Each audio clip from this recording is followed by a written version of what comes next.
Will there be any patrols today? You'd ask with a curious face. I am not the one to ask about that, as it's our deputy, Sparrowmarsh, who assigns patrols, she purred. All right, maybe ask them about patrols? You'd stand, looking for your apprentice. She nodded. Perhaps they fell asleep again. If you see them, tell them I want a word with them, all right? Atlasstar, when is the next Fort Trees gathering? It will be soon. The moon is nearly full. They sat in the clearing near the Moonstone, watching the leader and the other cats curiously. She would stand. Now, please, if you aren't a Kit or Crystalvine, please leave. I need to meet with our ancestors in peace, she nodded her head. She would slowly stand and stretch before padding over to Crystalvine.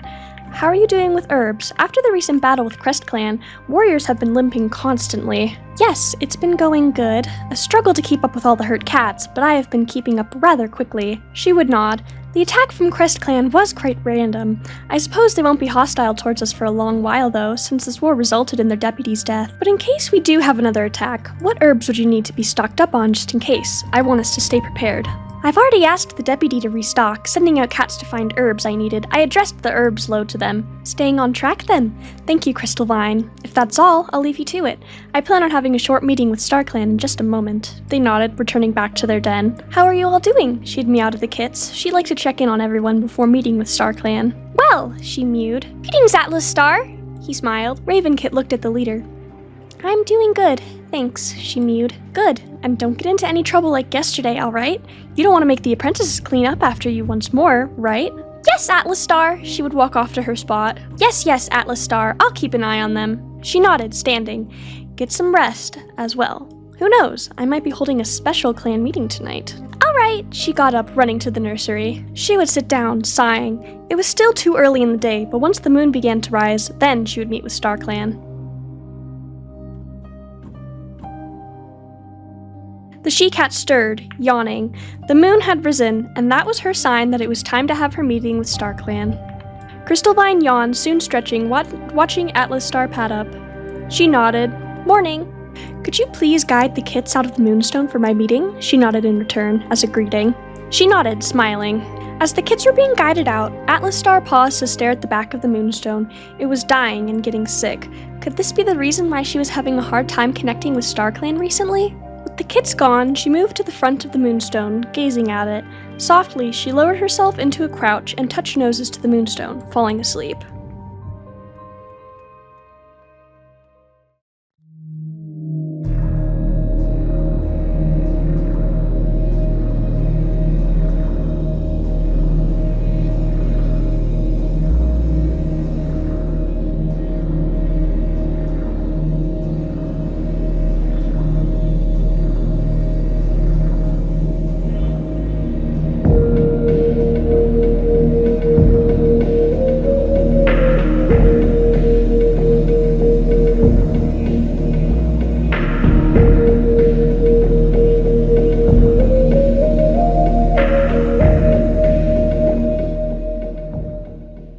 She jumped awake, her eyes wide.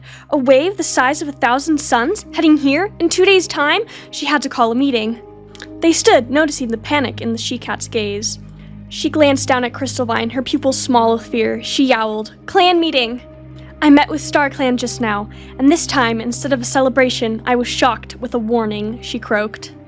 They told me that a wave the size of 1,000 suns will be coming from the beach in 2 days' time. We must stay prepared. This will be harsh on our clan. Along with that, we must warn the other clans. Despite our war with CrestClan, they are still our allies at the end of the day, and they will be the first to be hit with this disaster. I will warn CrestClan. I don't want any warriors getting injured because of them. Wooden Step, Moonshard, Speckled Flight, and Faded Bloss will go warn the other clans. Meeting dismissed. Everyone else, please shelter in the caves of our ancestors and prepare for this storm. She would sit down, blinking in the cold rain. Hello, Falconstripe. Falconstripe turned, caught off guard by the sudden voice. Oh, hello, Atlasstar, she'd say. I'm here to warn you. Recently, StarClan told me that there's soon to be a disaster. A huge wave is going to come from the water and strike all of the clans. Falconstripe's ear twitched. Really now? I mean, I could try to warn them, but ever since Beach Bingbox's appearance, Koi-san hasn't been in the mood to, lead us anymore, and they've been lashing out a lot. She'd shiver. You mean Beach Stars disappeared? Look, I know the war has left our clans on bad terms, but this is serious. Your clan could be in grave danger. You should leave here and take shelter at the barn. Yeah, well, I just told you, but nobody was gonna listen to me. Just say that. She's a little stupid. She's not the smartest. I was talking about myself. Oh. Falconstripe stared. Yes, but no one's going to listen, Mousebrain. She'd heave, ears spinning. Plus, the barn is too far from where we are. It'd take, like, moons to get over there. Please, just stay watchful. I'll be off now. Jumps. I'm sorry! Don't falling to the